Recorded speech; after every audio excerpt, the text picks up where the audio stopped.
Selamat malam. Di sini saya akan mempresentasikan hasil dari bisnis model Canvas saya. Terlebih dahulu saya akan memperkenalkan diri. Nama Huswatun Mistina, NIM 19103499. Di sini nama usahanya adalah Toko Montis Kids. Bidang usaha toko perlengkapan bayi. Yang pertama yang akan saya jelaskan yaitu dari key partnernya. Di sini key partnernya ada reseller, dropship, dan e-commerce. Di sini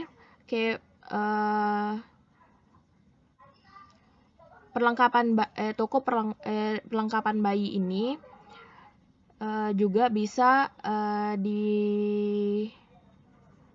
kita jual juga kepada reseller, dropship, dan e-commerce. Contohnya seperti Shopee, Tokopedia, Lazada, dan juga lainnya. Yang kedua yaitu key activity. Key activity kita penjualan dengan media sosial dan juga penjualan kepada di e-commerce. Ya, bener, Nila masuk. Gue jadi kurang fokus. Nila bang. Oke, selanjutnya ada channel. Di sini channel kita untuk mempromosikan barang-barang produk dari toko kami, yaitu kita juga mempunyai brosur. Misalnya brosur, kita juga mempromosikan melakukan iklan lewat media sosial seperti Instagram, TikTok, WA, terus Facebook, Twitter, dan sebagainya. Yang ketiga marketplace. Kita mempromosikan barang kita dan melakukan iklan penjualan juga di marketplace.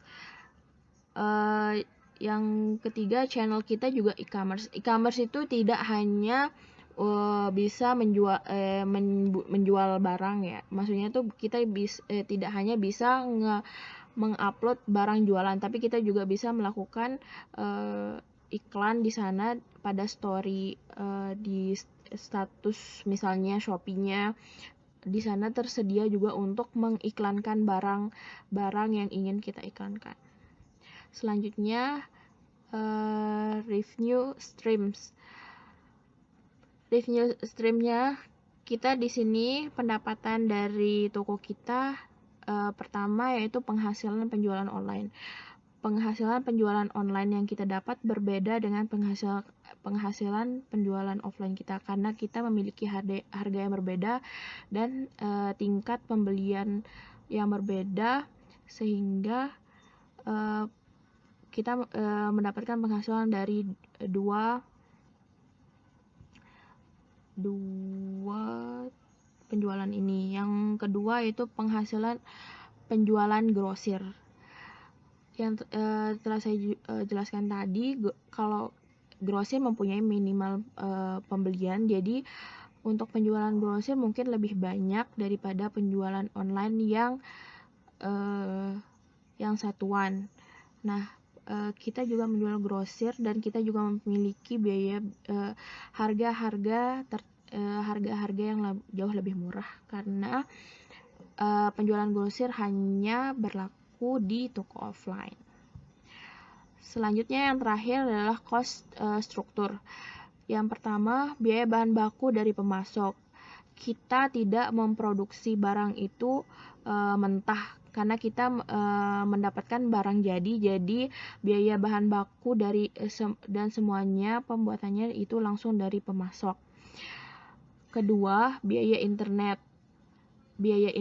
untuk mengiklankan atau untuk misalnya tadi menjawab tanya jawab di customer melalui WA, Instagram.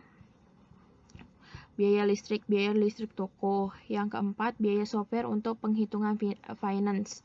Biaya software untuk penghitungan hasil pemasukan harian, pemasukan setiap hari dari toko. Yang kelima yaitu biaya promosi public figure dan lain-lain. Di sini juga kita mempunyai biaya promosi public figure, misalnya kita menggunakan selebgram ataupun kita menggunakan artis untuk mempromosikan produk yang kita jual di toko kita mempunyai biaya tersebut. Oke. Di sini saya sudah menyampaikan 9 blok dari kanvas saya. Mungkin hanya ini yang dapat saya sampaikan. Sekian dari penyampaian saya. Selamat malam.